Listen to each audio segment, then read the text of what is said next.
KBS 일라디오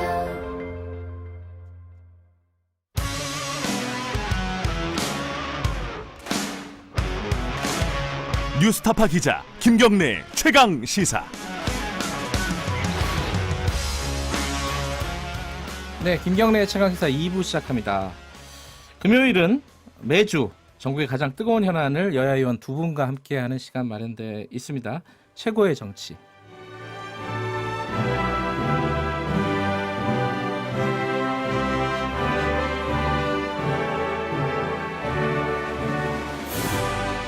네, 제가 좀 성급하게 얘기했군요. 다시 한번 최고의 정치. 자, 오늘도 두 분 나와 계십니다. 자, 관록의 정치인 더불어민주당 김진표 의원님 나와 계십니다. 안녕하세요. 안녕하세요. 그리고 최고의 정치의 터줏대감 자유한국당 김영우 의원님 나와 계십니다. 안녕하세요. 네, 반갑습니다. 자, 이 사실 최고의 정치 할 때 그나마 저희들이 유튜브 라이브를 시작한 지 얼마 안 됐는데 제일 많이 보시는 것 같더라고요. 자, 유튜브 라이브 함께 하실 수 있고요. 문자 참여 가능합니다. 두 분 의원님들께 혹은 정치인들에게 묻고 싶은 거 있으면 문자로 보내주세요. 샵 9730으로 보내주시고 짧은 문자는 50원, 긴 문자는 100원이고요. 스마트폰 콩 이용하시면 무료로 보내주실 수 있습니다. 어제 얘기부터 잠깐 하고 넘어가야 될 것 같아요. 어제 현충일이었습니다. 현충일이었는데 문재인 대통령이 기념사를 하면서 약산 김원봉 선생을 거론을 했습니다. 워딩이 이랬어요. 구체적으로는 뭐 보수도 진보도 애국 앞에는 없다. 애국 앞에는 보수 진보라는 게 없다. 이런 취지의 말을 쭉 하면서 이 약산 김원봉 선생이 이끌던 조선 의용대 얘기를 했고 광복군에 편입돼서 마침내 독립운동의 역량이 집결됐다. 보수 진보가 합쳐졌다. 뭐 이런 취지로 말을 했습니다. 여기에 대해서 좀 논란이 있는 것 같아요. 일단은 뭐 자유한국당 쪽 얘기부터 좀 들어봐야겠죠. 김영우 의원님이 좀 말씀해 주시죠. 어떤 부분이 논란인 건지. 이것은 논란 정도가 아니라 대한민국 정체성, 국채와 관련된 아주 중요한 일입니다. 저는 왜 이렇게 문재인 대통령께서 이런 말을 하면서 대한민국을 갈등의 도가니로 또다시 몰아넣고 있는지 이해가 안 가요. 어제 현충일이었고 저도 네. 지역에서 현충일 행사 다녀왔죠. 6.25 전쟁은 단순히 일어난 무슨 불행한 일이 아닙니다. 북한이 공산주의를 그러니까 사회주의 혁명을 한반도 전체에서 일으키기 위한 그런 전쟁이었단 말이죠. 네. 여기에 대항해서 싸운 우리 그 전몰 그 장병들 이분들의 죽음은 그럼 도대체 뭡니까? 그러니까 약산 김원봉이라고 하는 사람이 일제시대 때 독립을 위해서 여러 가지 활동을 한 거 이것은 인정될 수 있겠으나 그 이후에 우리는 대한민국을 건립하지 않았습니까? 자유민주주의가 우리 헌법 기본적인 가치고 그런데 공산주의 그 정부 김일성 정부 정권이 들어서는데 혁혁한 공을 세운 김원봉 이런 사람을 우리가 보은 그 유공자로 인정을 해야 되겠습니까? 이렇게 되면 대한민국이 뭐가 되겠어요? 저는 지난번에 3.1절 기념식 때도 대통령께서 빨갱이 이런 말씀을 하시면서 엄청나게 그 정쟁의 도가니에 네. 빠지지 않았습니까? 근데 네. 어제 또 이런 말씀을 하셨단 말이죠. 네. 대한민국의 정체성을 부정하는 대통령의 발언 절대 인정해서는 안 된다 이렇게 생각합니다. 대한민국의 정체성을 부정하는 발언이었다. 그럼요. 예. 어떻게 보십니까, 김진표 의원께서는? 어제 대통령의 말씀은 네. 일제에 대한 독립운동을 하는 전면전을 선포하면서 네. 광복군의 약산 김원봉 선생이 이끌던 조선의용대가 편입됨으로써 네. 민족 독립운동의 역량을 극대화할 수 있었다. 그 말씀을 하셨단 말이죠. 네. 그러니까 6.25 전쟁을 얘기했거나 북한에서 노동상으로서의 어떤 그 공적을 얘기했거나 한 게 아니고 네. 광복 과정에서 광복운동 독립운동 과정에서 보수도 진보도 없이 모두가 힘을 하나로 합했을 때 우리의 역량이 극대화됐었다. 이건 우리뿐만이 아니죠. 중국도 국공합작이 있었잖아요. 그런 역사라는 것은 팩트는 정확하게 가려서 이야기하고 그 뒤에 약산 김원봉 선생이 이 북으로 월북해서 거기서 한 활동이 우리 정치 이념에 안 맞는 것은 그건 그대로 비판받더라도 독립운동 과정에서 움직일 수 없는 정확한 팩트는 지적하고 넘어가는 그런 합리적인 역사관이 이제는 필요한 때 아닐까요? 그거를 말씀하신 것 같아요. 그거는 예, 저는 김영우 의원님. 좌와 우를 모두 포용하는 것이 합리적일 수는 없습니다. 왜냐하면 분명히 우리의 헌법적 가치는 자유민주주의예요. 자유민주주의를 떠나서 북한의 그 김일성 정권이라든지 인민민주주의까지를 포함하는 그런 그 정체성은 있을 수가 없는 겁니다. 그것은 우리 대한민국에 문재인- 대한 아니, 문재인 제가 대통령이- 말씀을 좀 맺겠습니다. 예. 부정하는 것이기 때문에 더군다나 대한민국의 대통령으로서는 이런 이야기를 할 수는 없다. 저는 이렇게 생각을 합니다. 이게 얼핏 들으면은 좌와 우를 포용하는 아주 통합의 리더십 같지만은 본질적으로는 대한민국의 갈등을 불러일으키는 굉장히 잘못된 것이다. 네. 예, 사회주의 혁명을 일으키고자 하는 사회주의 혁명에 혁혁한 공을 세운 사람을 우리가 유공자라고 해서는 안 되겠죠. 왜냐하면 6.25 전쟁 때 대한민국을 위해서 수없이 많이 몸을 바치고 희생하신 헌신하신 분들의 죽음 이런 것을 우리가 헛되이 해서 되겠습니까? 이것은 말이 안 되는 일이다 이렇게 생각합니다. 아주 잘못된 발언이에요.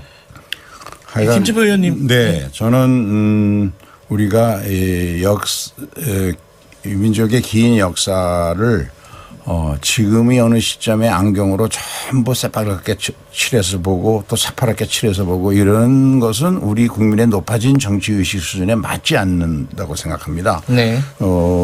독립운동 과정에서 약산 김원봉 선생이 혁혁한 공을 세우고 특히 우리 독립운동의 영향을 강화한 사실은 그대로 인정하고 그것을 하나의 예로 삼아서 보수와 진보가 우리가 힘을 모으자는 그런 뜻이었는데 네. 이것을 마치 약산 김원봉 선생의 북에서의 활동을 가지고 비판하는 것은 네. 저는 좀 안 맞는다고 글쎄 뭐 6.25 전쟁 이 말씀까지만 듣고요. 6.25 예. 전쟁을 일으킨 사람들에 대해서 우리가 포용을 해서는 그러면 우리는 대한민국이 설 곳이 더 이상 없다 이렇게 생각합니다. 우리는 대한민국 잘 지켜서 후손에게 잘 또 계승시켜야 되는 거 아니겠습니까? 그런데 그것은 우리 대한민국 건립 정신, 헌법 정신, 자유민주주의 근간을 해치는 일이죠. 사실 대통령께 이런 말씀 드리는 것조차 좀 그렇습니다만은 이런 거는 정말 역사의 어떤 가치를 부정하는 이런 것이 막말 아닐까요? 저는 요즘에 뭐 막말 프레임 많이 씌우는데 이런 것이야말로 알겠습니다. 저는 굉장히 엄청난 일이다 생각합니다. 지금 유튜브 라이브가 끊겼었나 봐요. 끊겼다가 지금 다시 열렸어요. 이 기술적인 문제가 좀 있어 끊겼다가 열렸으니까 지금 들어오셔서 봐주시기 바라겠습니다. 제가 이거는 한 마디씩만 더 여쭤보고 제가 마무리를 할게요. 네. 근데 이게 이 대통령이 이 발언을 하면은 논란이 될 거는 뭐 어떤 방식으로든지 논란이 될 건 아마 예상이 가능했던 부분인 것 같은데 얘기를 한 이유가 있을 것 같습니다. 김진표 의원께서 좀 뭐랄까요? 해석을 해주신다면은 이 얘기를 꺼내 가지고 얘기를 하는 게 대통령이 어떤 의미였는지. 우리가 이제 6.25 전쟁을 겪고 남북이 대치 상태에 있었던 예. 그런 이제 역사가 있죠. 네. 그래서 우리 국민들이 보수와 진보의 이분법적인 그런 구조 사상 생각 이런 것에서 벗어나기가 힘든 건 사실인데 네. 그러나 언제까지 그렇게 하겠습니까? 우리 한반도에 그렇게 해가지고 남는 것은 결국 대립으로 인한 전쟁과 그로 인한 경제적인 피폐 네. 이것밖에 없는 거거든요. 그런 점에서 우리가 단일 민족이고 오랜 역사에서 같이 살아왔다는 점. 그러면 한반도에서는 모든 국민이 원하는 것은 평화거든요. 그럼 평화를 만들어내기 위해서는 객관적인 사실. 독립운동할 때 약산 김원봉 선생의 역할 같은 것들이 한국의 보수와 진보가 힘을 합해서 일본으로부터 독립을 만들어내는데 큰 영향을 발휘했다는 그 객관적인 사실을 강조하신 것은 저는 지금의 현실에서 남북이 이제 지나치게 그 색안경을 쓰고 과거를 확대 재생산하는 것은 예. 옳지 않다. 그런 근데 이제 생각도 깔려기 3368님 그 청취자분이 이런 질문을 해주셨어요. 대통령이 오히려 의도적으로 진보 보수 편가르기 하는 거 아니냐 결과적으로 보면. 전혀 그렇지 않은데 그렇게 해석되는 우리 현실이 좀 안타까운 것이죠. 김영우 의원님. 예. 시청자께서 청취자께서 말씀을 잘 하셨는데 우리는 극자와 구구를 껴안을 수는 없는 것이죠. 그렇죠? 저는 뭐 극우, 극자 이거 다 우리가 극복을 해야 된다고 생각합니다. 하지만 예. 우리의 중심, 우리 그 국가의 정체성의 그 본질은 잊어서는 안 되죠. 아무리 그 일제 독립을 위해서 운동을 했다고 하더라도 그 이후에 네. 동족 상잔의 비극을 일으킨 장본인들을 우리가 유공자라고 해서는 안 됩니다. 그렇게 되면은 예. 그 북한에 있는 수없이 많은 사람들 다 국가 유공자 돼야 되는 거고 김일성, 김정일도 다 예. 고은 가족이 돼야 되는 거예요. 그렇게 되면은 우리는 대한민국이 제대로 정체성을 유지할 수가 없죠. 김영 의원님께도 청취자 질문을 드리면요. 1337님이 이렇게 보내주셨는데, 예, 그리고 일단은 저기 뭐 유공자로 지정하자는 말은 어제는 없었고요. 그죠? 없었는데, 이제 자유한국당 같은 경우에는 이제 유신 독재를 했던 박정희 대통령에 대해서는 공과가 있다, 공도 인정을 해야 된다 이렇게 얘기하는데, 그럼 김원곤 선생의 공도 인정해야 되는 거 아니냐 이런 질문을 보내주셨어요. 사회민주주의 혁명에 공을 세우고 남침을 한 그 장본인들하고는 다르죠. 박정희 대통령은 그래도 대한민국을 가난해서 네. 구하기 위해서 여러 가지 개발 독재를 한 지도자 아닙니까? 네. 박정희 대통령 다 잘했다고 말씀드리긴 어렵죠. 하지만 그 단계에서 산업화 시기에 그래도 가난으로부터 구제를 했고 여러 가지 경제 개발 계획을 세워서 열심히 일하시지 않았습니까? 우리 네. 아마 김진표 의원님께서도 그 시절에 또 공직자로서 활동을 많이 하셨겠습니다마는 제가 볼 때는 그래요. 그 박정희 대통령하고 어떻게 김원봉 같은 사람을 비교를 할 수 있겠어요? 알겠습니다. 저는 그것은 예, 뭐 당치하는 비교다 그 생각합니다. 얘기는 뭐 여기까지 해도 되겠죠? 여기까지 네. 정리하고요. 국회 얘기로 좀 넘어갈게요. 이거 얘기하다 보면 한도 끝도 없을 것 같으니까. 자, 국회가 일단 원내대표들 간의 합의는 거의 지금 무산되는 분위기예요.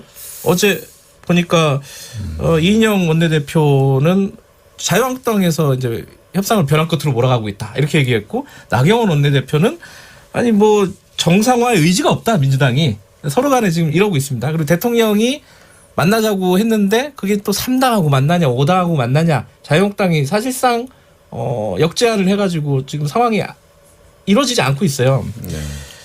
국민들 입장에서는 좀 깝깝한 게 누구 책임이냐 이거 도대체. 물론 둘 다 책임일 수는 있겠지만은 서로 간에 책임이 있다고 얘기하잖아요. 그럼 이거는 뭐 김진표 의원님이 먼저 좀 말씀해 주세요. 이거 어떻게 되는 거예요? 예, 저는 우선 황교안 대표가 청와대가 제안했던 그런 5당 대표 회담 뒤에 이어서 바로 1대1 회담을 황교안 대표하고 하자. 네. 그것을 안 받았다는 건 좀 이해할 수가 없어요. 이거는 정치를 처음 해서 경험 부족으로 인한 거 아닌가 싶은데, 경험 부족이다. 예. 영수회담을 본인이 하고 본인의 결단으로 국회 등원도 결정했다면 아마 황 대표를 많은 중도에 있는 사람들까지도 이분이 합리적인 리더십을 가진 분이로구나. 네. 이렇게 판단했을 거죠. 그런데 국회 정상화 결국은 됩니다. 시간의 문제거든요. 그렇겠죠. 그리고 한국당이 지금 무슨 계산을 하는지는 모르지만은 시간과 민심은 이 국회 정상화 문제에 관해서는 결코 한국당 편이 아니거든요. 네. 한국당이 아무리 버틴다고 이 문제 가지고 내년 4월 총선까지 국회 안 열고 갈 수 있습니까? 네. 그러면 본인의 리더십으로 했더라면 황교안 대표의 그 합리적인 리더십을 각인시키는 좋은 기회였는데, 그렇지 않으면 결국 정상화가 이제 곧 은제가 이루어지면 그거는 원내대표 나경원의 공이 되겠죠. 네. 이런 점에서 우리 황교안 대표가 참 좋은 기회를 놓쳤다, 예. 그런 생각을 합니다. 황교안 대표가 경험이 부족하고 그래서 결과적으로 좋은 기회를 놓쳤다. 어제 이인영 원내대표는 황교안 대표 보고 모래하고 독선적이다 이렇게 얘기를 했거든요. 어떻게 보십니까, 김영우 의원께서는? 저는 그래도 이인영 그 원내대표 체제가 시작이 되면 뭔가 네. 좀 달라질 줄 알았습니다. 여당이. 예. 왜냐하면 그 이인영 대표는 소위 이제 비문계를 대표해서 이번에 압도적인 그 표 차이로 당선이 됐는데 달라진 게 하나도 없어요. 이인영 대표는 그래도 청와대의 얘기를 좀 듣지 않고 이렇게 여러 가지 좀 독자적인 리더십을 발휘해 줄 줄 알았는데 전혀 그런 모습이 보이지 않는다 생각하고, 지금 국회 정상화를 걱정해야 될 때가 아니라 네. 정치의 정상화를 걱정해야 될 때다. 정치. 지금의 정치 상황 자체가 비정상적이에요. 그러니까 범여권 사당이 패스트트랙이라고 하는 그 강제 입법 수단을 동원해서 국정 운영과 밀접하게 관계가 있는 선거제도 또 검경 수사권 조정 문제 네. 또 공수처 이런 것을 그 패스트트랙에 태우지 않았습니까? 네. 이런 상황이라면은 국회가 정상화되기가 어렵습니다. 첫 단추가 잘못 끼워졌어요. 이 단추를 계속 끼우면은 더욱더 이상한 정치가 될 것이 뻔하다. 네. 이런 생각을 합니다. 그리고 5당 대표든 3당 대표든 그것을 왜 그 청와대가 정합니까? 지금 소통을 하기 위한 거 아니겠어요? 네. 편하게 이야기해야 되죠. 그리고 지금의 상황이라면 대통령께서 당대표들을 앉혀놓고 후나 말씀하실 것처럼 저는 그게 충분히 예상이 됩니다. 얼마 전에 원로와의 대화도 그랬고 또 엊그저께 있었던 국가 유공자 보훈 가족들을 만나서도 그랬고 대통령께서는 이야기를 듣는 것보다는 말씀을 많이 일방적으로 하시는 스타일인 것 같아요. 이것이 문제죠. 이런 상황에서 이렇게 5당 대표 3당 대표 만나가지고 무슨 그 진정한 소통이 되겠어요. 그냥 일방적으로 청와대가 하고 싶은 얘기하고 말겠죠. 사진 찍고. 이것은 정치적인 쇼다 이렇게 생각합니다. 김치표 의원님은 이제 국회 경험이 굉장히 기시잖아요. 지금 4선이신데 그간의 여야 대치 국면 이렇게 국회가 문을 닫은 게 오래됐던 게 어떤 기억나시는 게 있습니까? 제 기억에는 그게 2006년이죠. 2006년이요? 2005년 12월에 사학법이 이제 당시 여당인 더불어민주당에 의해서 단독 처리가 됐죠. 노무현 정부 때네요. 네네. 네. 그리고 나서 박근혜 한나라당 대표가 긴 시간 장애투쟁을 했었죠. 예. 제가 2006년 7월에 교육부 총리를 마치고 국회로 다시 돌아왔는데 예. 초선인 저를 보고 정책위 의장을 맡아달라 그래요. 예. 그래서 지금 국회가 장기간 지금 공전 중인데 네. 야당이 국회에 안 들어오는데 그럼 내 정책위장 맡는 조건으로 사학법 협상을 하게 해달라. 네. 그래서 제가 그때 사학법 협상 책임을 맡아서 전재희 그 당시 한국당의 그때는 한나라당인가요? 한나라당의 정책위 의장과 1차 협상을 했고 그 뒤에 이제 한나라당에서 또 당직이 바뀌어가지고 이주영 정책위 의장하고 같이 타결을 해서 당시 김영호 한나라당 네. 원내대표 그 시절에 타결이 되면서 국회가 정상화되는데 아마 한 4, 5개월, 5, 6개월 됐던 것 같아요. 그런데 저는 이런 생각이 듭니다. 어떤 정치적 제안을 할 때는 네. 그 상대방이 못 받을 것이다라고 알고 제안을 하면 안 되는 거죠. 그런데 이번에 5+1 제안까지는 이제 이 과정을 보면 KBS와 취임 2주년 그 국민과의 대화 예. 거기에서 처음 식량 문제, 북한 문제를 가지고 5당 대표와 좀 의논을 했으면 좋겠다라고 대통령이 말씀하셨고 예. 바로 그 이튿날 5당에게 강기정 정무수석이 전부 확인을 하고 의사를 했는데 4당은 다 찬성을 했고 자유한국당의 이현승 그 비서실장이 의제를 좀 확대하자 그래서 예. 그래 그것도 확대했고 그다음에 1대1 면담을 더 중시하니까 고민하다가 그러면 오자회담하고 뒤이어서 1대1 회담을 한다 그러면 오자회담과 1대1 회담이 동시에 이루어지면 모든 언론은 1대1 회담에 주목하고 그것이 중심으로 보도가 되지 않겠습니까? 그런데 이거를 3대1로 역제안을 했다는 것은 청와대가 3대1을 못 받을 것이라는 걸 알고 그런 역제안을 한 거예요. 왜냐하면 이미 4당으로부터 OK를 받아놓은 것을 다 알고 있는데 다 알려진 사실인데 3대1로 줄이자는 것은 거기서 두 당을 잘라내자는 건데 그거는 정치인으로서 도저히 받을 수 없는 거죠. 그러니까 3대1로 하자면은 청와대가 못 받을 거 알고 제안을 한 거다. 그러니까 이거는 네. 자유한국당이 도대체 무슨 생각을 하는지 저는 근데 모르겠어요. 김영우 의원님 이게 5대1이냐 3대1이냐가 정말 중요한 거예요? 그게 중요치 않죠. 그러니까 저희가 드리는 말씀입니다. 네. 대통령께서 그래도 국회에 당 네. 대표들하고 그 소통의 시간을 갖고자 하면 네. 아니 왜 그걸 못 만나줘요? 한 사람 한 사람 다 만나줘야지. 이렇게 해외 순방을 앞두고 네. 이제 정말 외출하기 전에 뭐 5대1로 만나고 그다음에 1대1 만나자. 네. 이런 그 형식 가지고 싸우게 되는 게 바로 청와대가 이런 제안을 했기 때문에 그래요. 아니 만나자고 제안한 거잖아요. 근데 당 대표가 수십 네. 명 됩니까? 국회? 아. 일주일이면은 다 만날 수 있어요. 제가 지난번에도 말씀드렸습니다마는 미국의 오바마 대통령이나 미국의 대통령들은 퇴임 이후에 똑같이 다들 이야기하지 않습니까? 본인들이 예. 가장 많은 시간을 할애한 것은 야당 의원들 만나고 밥 먹고 전화해가지고 여러 가지 정책 협의했다는 거예요. 예. 근데 대한민국 대통령들은 그런 걸 안 하셔요. 오히려 다른 말씀으로 오히려 국민을 갈등시키거나 이러지. 당대표들 만나는 게 왜 이렇게 어려워요? 형식 가지고 이렇게 문제가 될 이런 상황 자체가 저는 이해가 안 가요. 아니, 그러니까 만나시면 되잖아요. 이게 헷갈리는 게 그리고 왜 5당, 3당 대표만 얘기합니까? 그렇게 되면은 아니 그또 대한애국당 조원진 대표는 또 왜 뺐습니까? 그렇게 따지면 아니, 그러니까 형식이 문제가 없다 그러면은 만나면 될 것 같은데 양쪽 다 형식을 문제 삼는단 말이에요 지금. 그렇지. 지금 이게 모르겠어요 이게 정말. 주제도 아니, 근데 형식도 청와대가 문재인 정해주니까 이것은 문제라고 그동안 봅니다. 자, 김진표 의원님부터. 네네. 예. 취임 이후에 몇 차례 여야 대표와 만나려고 제안을 했었죠. 예. 그런데 취임하고 2달인가 있다가 여야 5당 대표 만나자고 했을 때 근데 이제 홍준표 대표가 회담에 불참을 예. 했었죠. 그래서 여야 4당 대표가 따로 만났었고 또 2018년 3월에 그때는 이제 홍준표 대표의 역제안을 수용을 해가지고 여야 5당 대표가 오찬회동을 했었죠. 네. 또 2018년 8월에는 여야 원내대표 초청회동을 했었고요. 그런데 저는 이 문제는 정치는 현실인데 네. 지난 대통령 선거에서 후보를 냈었던 5개의 정당의 대표들이 이제 선거 알겠습니다. 과정을 예. 통해서 대통령이 되신 거란 말이죠. 그러니까 당연히 그 대화의 상대역으로 정치적 의사를 대표할 수 있는 5개 정당을 얘기한 것인데 아마 청취자분들이 지금까지 말씀을 들으면 판단을 하실 것 같은데. 그렇죠. 근데 상당 부분이 이런 얘기일 수도 있어요. 김양회 청취자께서 이렇게 보내주신 건데.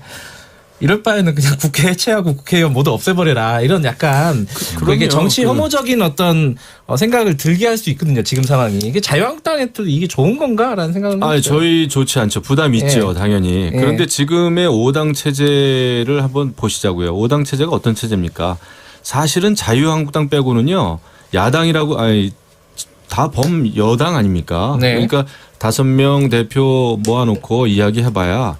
다른 내부는 뭐 비슷한 얘기 하겠죠. 문재인 정권, 문재인 정부 편들겠죠. 네. 지금 상황이 이렇습니다. 그래서 그렇기 때문에 이제 5당이네 3당이네 이런 얘기가 나온 거고요. 네. 지금 정치 상황은 완전히 그 강대강으로 지금 자꾸 가고 있어요. 네. 그런데 이것이 청와대가 좀 부추긴 측면이 있습니다. 또 청와대의 이야기를 여당이 일방적으로 좀 듣고 있는 것 같아요. 거수기인 것 같은 느낌이 든단 말이죠. 그래서 정상적인 정치 상황이 아니다 이런 말씀을 시간이 다 돼서 드리는 사실 거예요. 오늘 주제가 여러 가지였는데 이 얘기밖에 못했네요. 사실 이제 현충일 얘기 잠깐 하고요.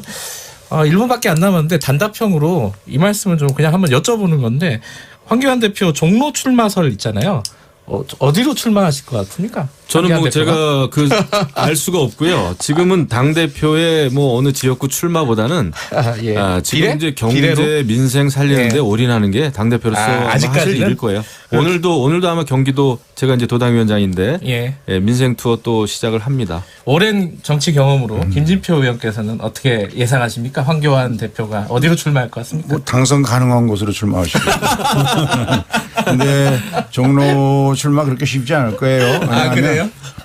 현재까지 거기 의원을 하고 있는 오세훈 대표를 큰 차로 이긴 정세균 의원이 워낙 지역 관리를 철저히 하시고. 출마 또 하십니까? 그거는 모르죠. 이제 본인의 판단인데. 아니 이 얘기를 좀 더 했어야 되는데 시간이 없네요. 오늘 여기까지 하겠습니다. 이게 오늘 전반적으로 얘기가 근데 청취자분들 댓글은 굉장히 뜨겁네요. 어쨌든 두 분 감사합니다. 네. 자, 최고의 정치 민주당 김진표 의원, 한국당 김영우 의원이었습니다. 잠시 후 3부에서 뵐게요.